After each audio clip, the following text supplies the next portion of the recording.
एक कोढ़ी आया और क्या बोलता है परमेश्वर को, अगर तू चाहे तो मुझे शुद्ध कर सकता है। और बाइबल कहती है जीसस ने तरस खाकर कंपैशन से उसे छुआ और कहा मैं चाहता हूं तू शुद्ध हो जा। और लिखा तुरंत उसका कोढ़ जाता रहा और वो शुद्ध हो गया। जितना ये आसान लगता है उतना है नहीं। जब एक बंदे को कोढ़ होता था, कोढ़, तो उसको शहर से, अपने घर से, अपने मोहल्ले से निकल जाना पड़ता था और बाहर जंगलों में उसको रहना पड़ता था। चाहे वो अरबोपति बिजनेसमैन हो, चाहे वो उस टाइम का अंबानी क्यों ना हो, सबसे बड़ा बिजनेसमैन, सबसे बड़ा बुद्धिमान क्यों ना हो, लेकिन उसे छोड़ के अपना घर जाना पड़ता था। कहां पे? जंगलों में रहने के लिए। फाइनेंस का नुकसान, शरीर का नुकसान, परिवार का नुकसान, इमोशनल डिस्टर्बेंस, सब तरफ उसे धक्के मिलते थे क्योंकि वो कोढ़ी हो चुका था और कोढ़ पाप को दर्शाता था। और जब वो जीसस के पास आया और उसने कहा तू चाहे तो मुझे शुद्ध कर सकता है, मरकुस 3 उसकी 1 से 6। फिर वह आराधनालय में गया जहां एक मनुष्य था जिसका हाथ सूख गया था। वे उस पर दोष लगाने के लिए उसकी घात में लगे थे कि देखो वो सब्त के दिन चंगा करता है या नहीं। उसने सूखे हाथ वाले मनुष्य से कहा बीच में खड़ा हो। उसने कहा क्या सब्त के दिन भला करना उचित है या बुरा करना, प्राण को बचाना या मारना? परंतु वो चुप रहे। उसने उनकी मन की कठोरता से उदास होकर उनको गुस्से से चारों ओर देखा। एक सूखे हाथ वाला बंदा परमेश्वर के पास लाया गया। उस शनिवार का दिन था, सब्त का दिन था। और सदूकी और फरीसी जो थे वो हमेशा जज करने में लगे रहते थे कि देखते हैं सब्त के दिन चंगा करता है कि नहीं, सब्त के दिन तो हमें आराम करने का परमेश्वर ने हुक्म दिया है। और बाइबल कहती परमेश्वर ने उनके मन की कठोरता से उदास होकर क्रोध से चारों ओर देखा। यीशु मसीह जब कोढ़ी को तरस से देखते थे तो भी चंगा करते थे।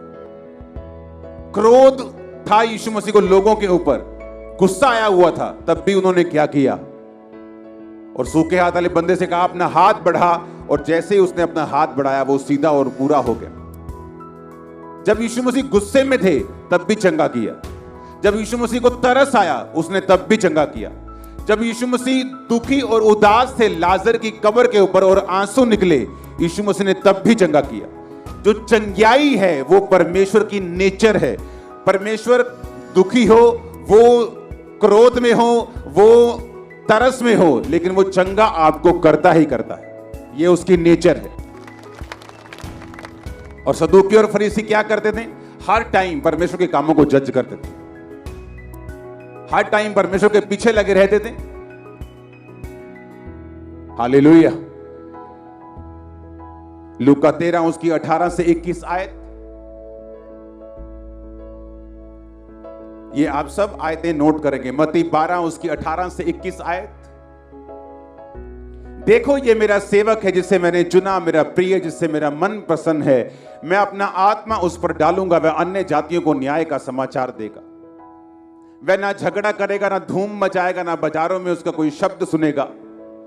वह कुचले हुए सरकंडे को ना तोड़ेगा और धुआं देती बत्ती को ना बुझाएगा जब तक न्याय को प्रबल ना कराए। 19 आयत को फिर से पढ़ेंगे। मेरी बात को ध्यान से समझना। परमेश्वर ने क्या कहा?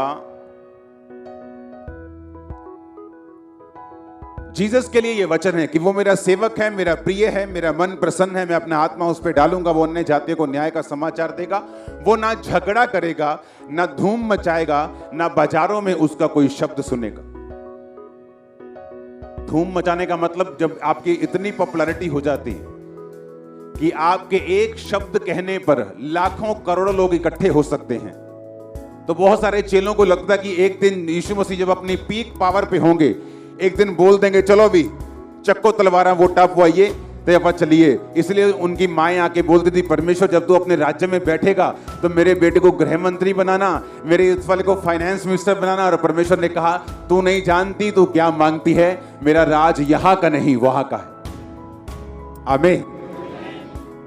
यीशु मसीह के बारे में लिखा, वो बाजारों में धूम नहीं मचाएगा, ना कोई झगड़ा करेगा, ना कोई उसका शब्द सुनेगा।